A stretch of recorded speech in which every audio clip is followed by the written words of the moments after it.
उत्तराखंड के चार धाम यात्रा की बात कर रहे हैं। इसकी शुरुआत बहुत धीमी हुई है। 2024 में 31 दिन में 19,82,000 श्रद्धालु चारों धाम के दर्शन कर चुके थे। इस बार 17-18 लाख पहुंचे हैं, यानी करीब 2 लाख कम पहुंचे हैं। 2 लाख इतनी बड़ी संख्या नहीं है, लेकिन फिर भी जिस तरह से यात्रा में के कई लोग जो यात्रा की आस्थाओं से खिलवाड़ किया गया टूरिज्म के नाम से, उसके कारण बहुत सारे लोग यात्रा से कटने भी लगे हैं। और अभी तक करीब 38 लाख रजिस्ट्रेशन हो चुका है और सरकार का तो दावा हम 100 करोड़ का बिजनेस कर चुके हैं। वो उनका पूरा खेल ही बिजनेस पे है टिका हुआ। हम बिजनेस कर चुके हैं, हम बिजनेस कर रहे हैं। जब एक महंत, उत्तर प्रदेश के महंत ने कहा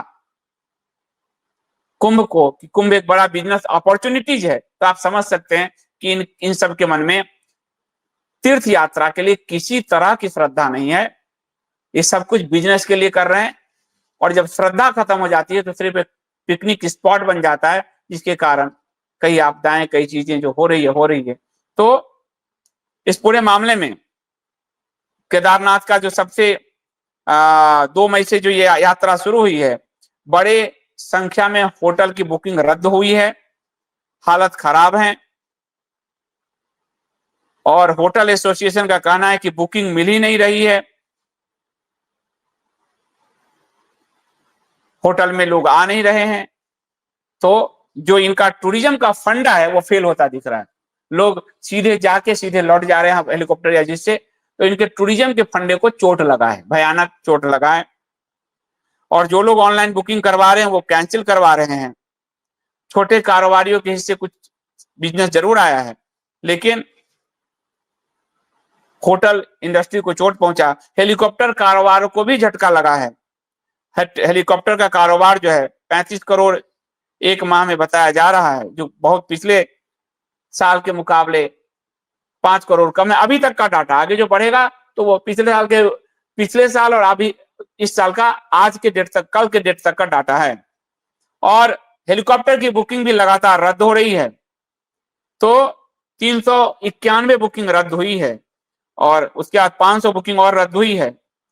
तो तीनों धामों के रास्तों के होटल भी सूने हैं। बद्रीनाथ रूट पर भी यही हाल है। और इस बार जो है आपको गंगोत्री और यमुनोत्री में भी यात्रियों की संख्या घटी है। उत्तरकाशी में स्टे होम से जो कि कारोबार नहीं मिल रहे हैं। 24 घंटे ये यात्रा का कारोबार करने की बात कर रहे हैं कि हम 24 घंटे चला रहे हैं, खासकर केदारनाथ यात्रा में। लेकिन ऋषिकेश के बाद से लोग अपराह्न के बाद, दोपहर के बाद केदारनाथ के लिए रवाना हो रहे हैं। किसी भी पड़ाव पे नहीं रुक रहे हैं, जाते हैं, आ जा रहे हैं। तो ये उनके बिजनेस मॉडल को, जो हमारे व्यवसायी सरकार है, उसके बिजनेस मॉडल को चोट पहुंच रही है। और बहुत सारे लोग इसलिए भी अब नहीं जा रहे हैं क्योंकि तीर्थों से, शास्त्र में कहा गया है कि जब तीर्थों के साथ इस तरह का दुर्व्यवहार होगा तो तीर्थ क्षेत्र वहां से लुप्त हो जाएंगे, देवता लुप्त हो जाते हैं। तो अब स्थिति वैसा ही है। तो ये भी एक बड़ा झटका इनके बिजनेस मॉडल को चारों धाम में अभी तक लगता हुआ प्रतीत हो रहा है।